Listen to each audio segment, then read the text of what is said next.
Videoni boshlashdan oldin sizlarga yopiq Telegram guruhimni taklif qilmoqchiman. Guruhga qo'shilganimizdan keyin bizga nima foyda degan savol tug'ilishi mumkin.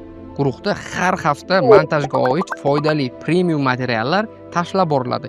Eng asosiysi viral uslubdagi reelslarning shablonlarini ham topishingiz mumkin. Ya'ni ushbu videolarning shablonlari va har hafta shunaqangi shablonlardan 2 ta, 3 ta tashlab boriladi. Siz shunchaki bu shablonlarni ichiga kirib, ranglarni va shriftlarni o'zgartirib, boshqa reels tayyorlasangiz bo'ladi va bu sizning vaqtingizni ancha tejab beradi. Ushbu guruhga qo'shilish uchun videoni opisiyaniyasida va kommentariyada ssilka qoldiraman. Ustiga bosib bemalol qo'shilib olsangiz bo'ladi. Birinchi bo'lib ChatGPT ga kirib olamiz va men opisiyaniyada qoldirgan, ya'ni ushbu videoning opisiyaniyasida shu promptni qoldirganman. Ushbu promptni ChatGPT ga yozamiz. Promptda nima deyilgan? Promptda bizni videomizni yorug'ligiga, atrof muhitiga moslab, orqa background fon yasab ber deyilgan va ChatGPT bizga 10 ta videomizga moslangan holda 10 ta prompt yozib beradi.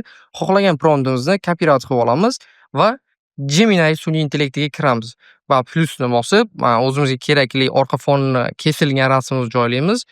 Rasmning orqa fonini xohlagan ilovangizga kessangiz bo'ladi va promptimizni shu yerga joylab, image tugmasini bosib, generate bosamiz va ozgina kutganimizdan keyin Gemini bizga orqa fon uchun, ya'ni background fon tayyorlab beradi. Bu fonimiz uncha yemadi, ya'ni ikkinchi prompt to'g'ri kelmadi va boshqa promptni olamiz, yana o'sha kopirovat qilamiz. Gemini ilovasiga tashlaymiz, image, yana o'sha rasmimizni tashlaymiz va yana generate tugmasini bosamiz.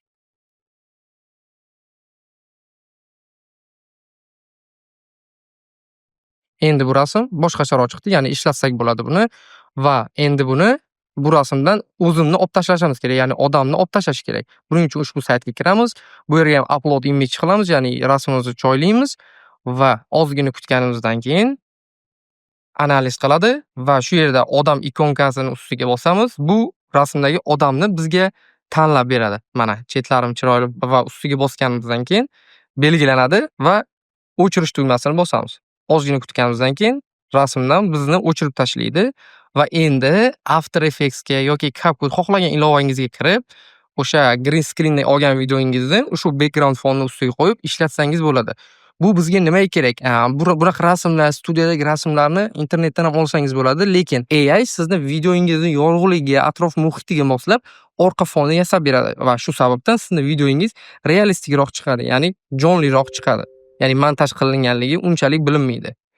Video foydali bo'lgan bo'lsa, obuna bo'lish esdan chiqmasin.